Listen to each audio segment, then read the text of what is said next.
We just found the electric potential due to a point charge. Think back to how we dealt with electric fields. As soon as we knew the electric field from a point charge, then we said, what happens if we have multiple point charges?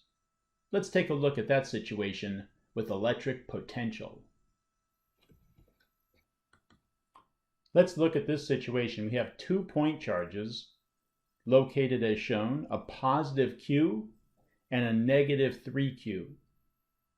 We want to know what's the electric potential at the origin if it's 0 at infinity.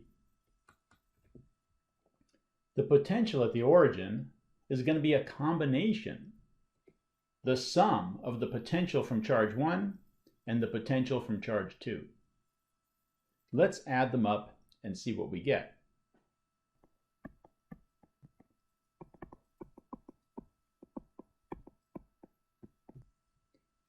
Am I forgetting anything?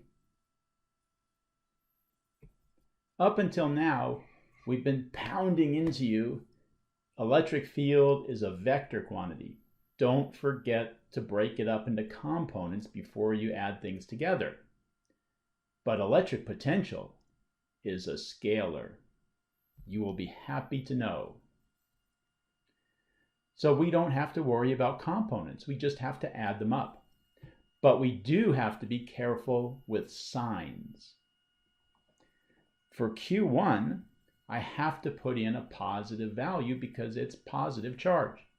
And for Q2, I have to put in a negative value. The electric potential could end up being positive, negative, or even 0 if the numbers cancel out. Let's see what we get in this case.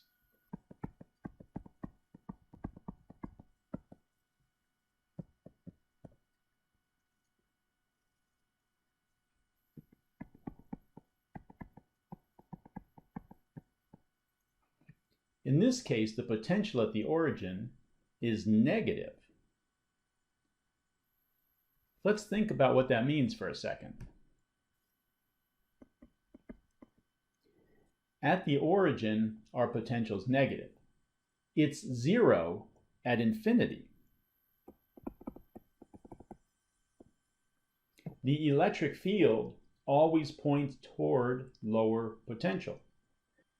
The electric field basically points from infinity to the origin. Of course, it's going to have a convoluted shape, but basically it points toward the origin. It has to have some net component toward the origin because the potential is lower there than at infinity. Remember, potential is a scalar, and with scalars, a negative number is less than 0.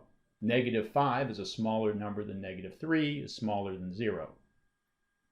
So already I know some things about the field in this area. It basically points from infinity to 0. So if I have a charge, a positive charge at infinity, and I let go of it, the field will push it toward the origin.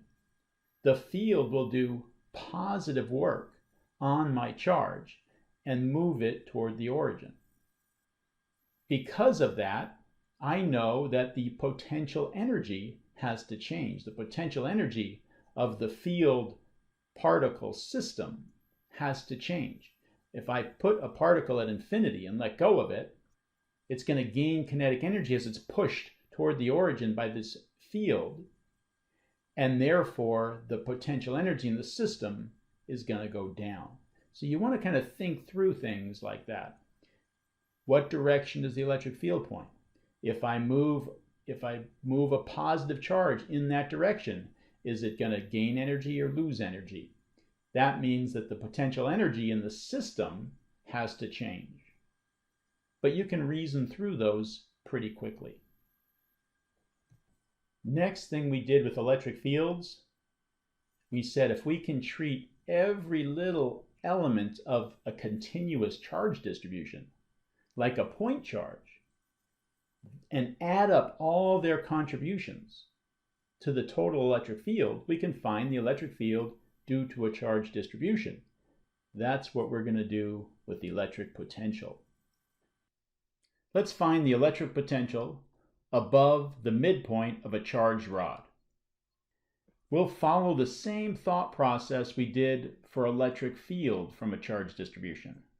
We pick some arbitrary little chunk of charge, dq, and say that is contributing to the total potential at that location, and its contribution is dV. And how do we find the potential due to this little chunk of charge?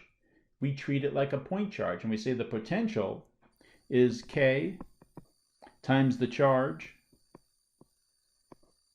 over the distance.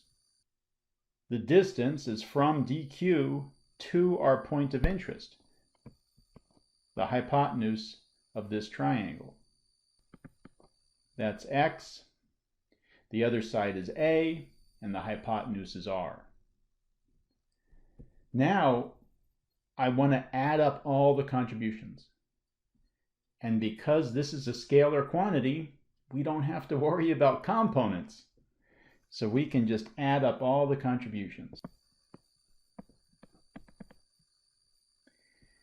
What is dq? Same thing we got with electric fields. It's lambda, the charge density, multiplied by our length element.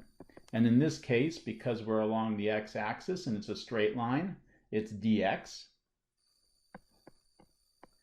And once we know what we want to integrate with respect to, we want to turn everything into that variable. So everything in terms of x's. So let's change our r into x's, and we can do that by looking at our right triangle.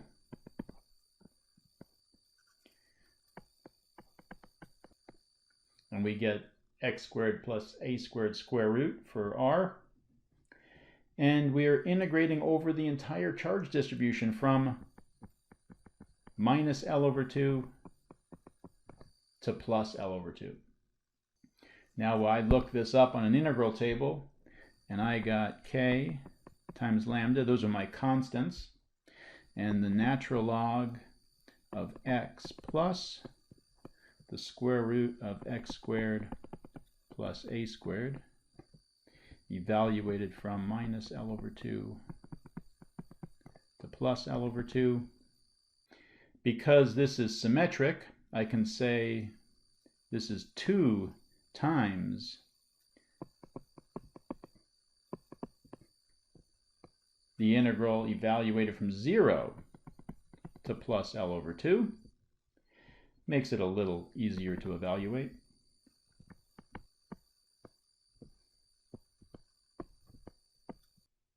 And this is the potential at distance a above the midpoint of a charged rod of length L.